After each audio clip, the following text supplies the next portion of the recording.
Bulletin کا کریں گے باقاعدہ آغاز۔ اہم خبر دیں گے پاکستان کی جانب سے گزشتہ رات انٹیلیجنس بیسڈ ایئر سٹرائک میں 3 صوبوں میں حملے کیے گئے۔ ننگرہار، پکتیکا اور خوست میں موجود فتنۃ الخوارج TTP کے 7 مراکز کو تباہ کیا گیا، جبکہ فضائی حملوں میں 80 سے زائد خارجیوں کو جہنم واصل ہونے کی اطلاع کنفرم ہے۔ مزید ہلاکتوں کا بھی امکان ظاہر کیا جا رہا ہے۔ جو مراکز تباہ کیے گئے ان میں نیا مرکز نمبر 1 ننگرہار، نیا مرکز نمبر 2 ننگرہار، خارجی مولوی عباس مرکز خوست، خارجی اسلام مرکز ننگرہار، خارجی ابراہیم مرکز ننگرہار، خارجی ملا رہبر مرکز پکتیکا اور خارجی مخلص یار پکتیکا شامل ہیں۔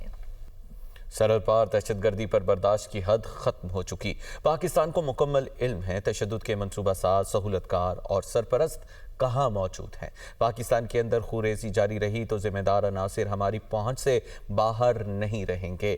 صدر مملکت آصف علی زرداری کا کہنا ہے پاکستان کے حالیہ اقدامات دفاع کے فطری حق کے تحت کیے گئے۔ افغان رجیم دوحہ معاہدے میں کیے گئے وعدوں کی خلاف ورزی کر رہی ہے۔ افغانستان میں دہشت گرد تنظیموں کی موجودگی اور سرگرمیاں پاکستان کے لیے سنگین خطرہ ہے۔ طالبان رجیم نے ایسے حالات پیدا کر دیے ہیں جس پر پاکستان کو شدید تحفظات ہیں۔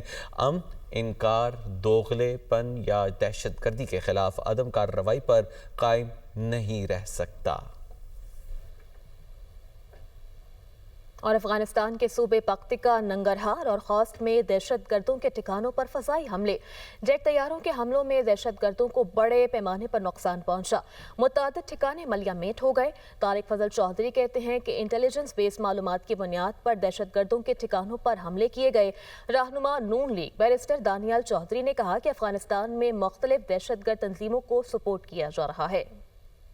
وفاقی وزیر پارلیمانی امور طارق فضل چودھری کا دنیا نیوز سے گفتگو میں کہنا تھا کہ انٹیلیجنس بیس معلومات کی بنیاد پر دہشت گردوں کے ٹھکانوں پر حملے کیے گئے۔ افغانستان میں 4 مقامات پر دہشت گردوں کے خلاف کارروائیاں کی گئیں۔ طالبان حکومت کو باور کرایا گیا کہ افغانستان سے دراندازی ہو رہی ہے، آئندہ بھی دہشت گردانہ حملے ہوئے تو بھرپور جواب دیں گے۔ افغانستان کی جو اس وقت طالبان رجیم ہے اسے یہ بات باور کرائی اور اس کے بعد ہمارے مذاکرات ہوتے ہیں ترکیہ میں بھی اور قطر میں بھی، لیکن افغانستان اس بات کو مانتا ہے کہ دیر اندازی ہو رہی ہے، لیکن دہشت گردوں کے محفوظ ٹھکانے ہیں، ان کے خلاف کارروائی کرنے کے لیے قطعی طور پہ تیار نہیں ہے۔ آئندہ جب بھی ہمارے اوپر حملہ ہوگا اس کو ہم جواب دیں گے۔ پارلیمانی سیکرٹری اطلاعات بیرسٹر دانیال چودھری نے کہا کہ افغان پراکسی ان دہشت گردوں کے ساتھ مل کر دہشت گردی کر رہے تھے۔ دہشت گرد معصوم بچوں اور خواتین کو بھی نشانہ بنا رہے ہیں۔ افغانستان میں مختلف دہشت گرد تنظیموں کو سپورٹ کیا جا رہا ہے۔ ہم نے ہمیشہ بات چیت سے معاملات حل کرنے کی کوشش کی۔ ڈفرنٹ جگہوں کے اوپر آپریشنز کیے گئے جس میں 70 سے زیادہ لوگ مارے گئے، اور یہ تمام وہ لوگ تھے جو خارجی تھے، جو TTP کے ساتھ انوالو تھے، دہشت گردی کی لہر اور دہشت گردی کی چیزوں میں ڈائریکٹلی انوالو تھے، اور ان کے ساتھ افغان پراکسیز مل کر یہ آپریشنز کر رہی تھی۔ پاکستان کے اوپر جو یہ مارتے ہیں، یہ حملہ کرتے ہیں تو ہمارے بچوں کے اوپر حملہ ہوتا ہے، یا نہتے بچوں کے اوپر۔ ہم نے بیٹھ کر مساومت سے ہمیشہ بات کرنے کی کوشش کی۔ مذہبی اسکالر ڈاکٹر راغب نعیمی کہتے ہیں کہ دہشت گردوں کا اسلام سے کوئی تعلق نہیں۔ افغانستان کی سرزمین مسلسل پاکستان کے خلاف استعمال ہوتی رہی۔ خودکش حملوں میں افغان شہریوں کے ملوث ہونے کے شواہد موجود ہیں۔ ہمارے معصوم شہریوں کو نشانہ بنایا جا رہا ہے۔ ہم تو جوابی کارروائی کر رہے ہیں، ہم کوئی حملہ پہلے نہیں کر رہے۔ ہم تو ان لوگوں کو جو کہ پاکستان میں کارروائیاں کر کے چلے گئے ہیں یا پاکستان میں کارروائیوں میں ملوث رہے ہیں کسی اعتبار سے، ان کے ساتھ 2 ہاتھ کر رہے ہیں، اور ہم ایسا کرنے میں حق بجانب ہیں۔ وہ اسلام کا جو نمونہ اور اسلام کا جو تصور اختیار کیے ہوئے ہے وہ پوری دنیا میں کہیں پر بھی قابل عمل نہیں ہے۔ پاکستان علماء کونسل کے چیئرمین حافظ طاہر محمود اشرفی کہتے ہیں کہ پاکستان نے ہر ممکن کوشش کی کہ یہ نوبت نہ آئے۔ پاکستان میں ہونے والی دہشت گردی نے رد عمل پر مجبور کیا۔ افغانستان اپنی اصلاح کرے ورنہ پاکستان دفاع کا حق رکھتا ہے۔ افغانستان اپنی سرزمین پاکستان کے خلاف استعمال ہونے سے روکے۔ ہم نے حد تک ممکن کوشش کی ہے پاکستان نے کہ یہ نوبت نہ آئے، لیکن افغانستان سے ہونے والی مسلسل دہشت گردی جو ہے اس نے مجبور کر دیا ہے کہ پاکستان جواب دے۔ تو دہشت اور وحشت کا یہ جو سلسلہ شروع ہے اس کو افغانستان سے روکے، ورنہ پاکستان حق رکھتا ہے۔ ہم نے جواب دیا ہے، یہ عمل نہیں ہے، یہ رد عمل ہے۔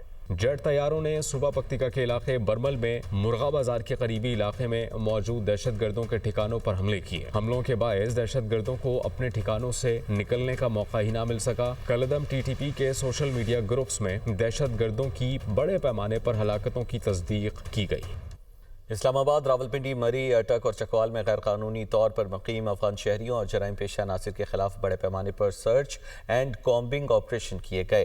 قانون نافذ کرنے والے اداروں نے حساس مقامات، رہائشی علاقوں اور تجارتی مراکز میں مرحلہ وار اسکریننگ اور تلاشی کا عمل مکمل کیا۔ اس دوران ranger, C T T, elite force, dolphin squad اور انٹیلیجنس اداروں نے مشترکہ طور پر کارروائیوں میں حصہ لیا۔ کارروائیوں کے دوران سینکڑوں گھروں، گاڑیوں اور موٹر سائیکلوں کی چیکنگ کی گئی، جبکہ متعدد مشتبہ افراد کو بھی حراست میں لیا گیا ہے۔ مختلف علاقوں میں کرایہ داری ایکٹ کی خلاف ورزی پر مقدمات بھی درج کیے گئے اور بعض اشتہاری ملزمان کو گرفتار کیا گیا۔ حکام کے مطابق غیر قانونی طور پر مقیم افغان شہریوں کی شناخت اور دستاویزات کی جانچ کا عمل مرحلہ وار جاری ہے۔ قانون نافذ کرنے والے اداروں کا کہنا ہے کہ ریاستی ریٹ قائم رکھنے کے لیے یہ کارروائیاں جاری رہیں گی اور پاکستان میں قیام صرف قانونی بنیادوں پر ہی ممکن ہوگا، جبکہ غیر رجسٹرڈ غیر ملکی شہریوں کے خلاف بلا امتیاز کارروائی عمل میں لائی جائے گی۔ اپنے ناظرین کو عام خبر سے آگاہ کریں۔ اسلام آباد، راولپنڈی، مری، اٹک اور چکوال میں غیر قانونی طور پر مقیم افغان شہریوں اور جرائم پیشہ عناصر کے خلاف بڑے پیمانے پر سرچ اینڈ کامبنگ آپریشن کیے گئے۔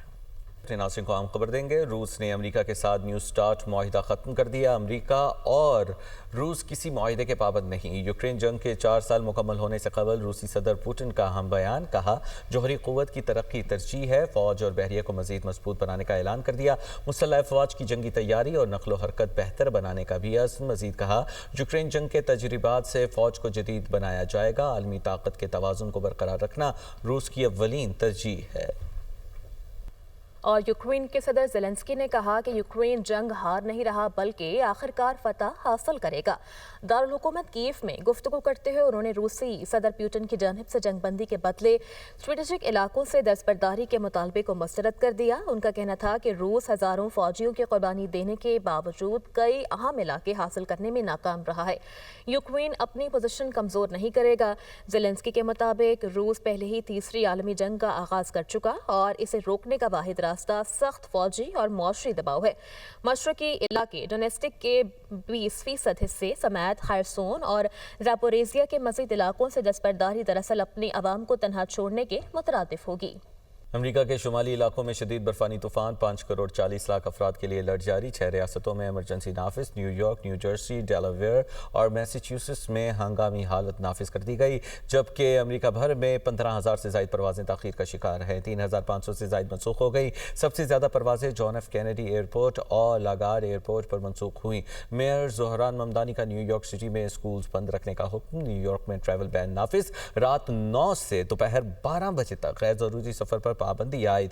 نیو یارک میں 18 سے 24 انچ اور بعض علاقوں میں 28 انچ تک برف باری کا امکان ہے۔ صدر ٹرمپ کی جانب سے ایران کو سفارتکاری کا آخری موقع۔ امریکی جریدے نے دعویٰ کیا ہے کہ ایران یورینیم افزودگی صفر کرنے سے قبل امریکہ سے ٹوکن معاہدہ کر سکتا ہے۔ 48 گھنٹوں میں ایران سے جوہری معاہدے پر تجاویز موصول ہونے پر مذاکرات کا امکان ہے۔ ٹرمپ انتظامیہ کے مطابق ایران کے تجویز کردہ ٹوکن معاہدے پر بات بڑھ سکتی ہے۔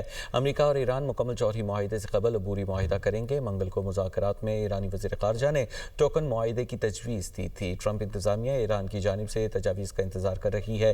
ٹرمپ انتظامیہ ایران پر یورینیم افزودگی ختم کرنے کے لیے دباؤ ڈال رہی ہے۔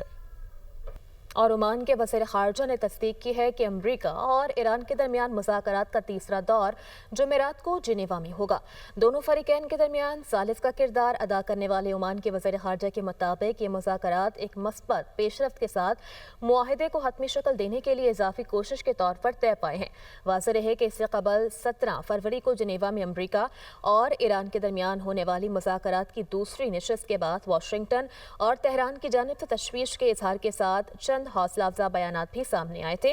17 فروری کے مذاکرات کے بعد امریکی نائب صدر جے ڈی وینس نے کہا تھا کہ امریکہ اور ایران کے درمیان سفارتی مذاکرات کچھ حوالوں سے اچھے رہے ہیں۔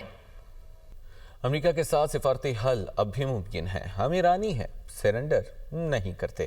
ایرانی وزیر خارجہ عباس عراقچی کا اسٹیو وٹکوف کے بیان پر رد عمل، کہا جوہری معاہدے کے لیے مسودے پر کام کر رہے ہیں۔ امریکی فوجی سرگرمیاں ہمیں نہیں ڈرا سکتی، مسائل حل کرنے کا واحد راستہ سفارتکاری ہے۔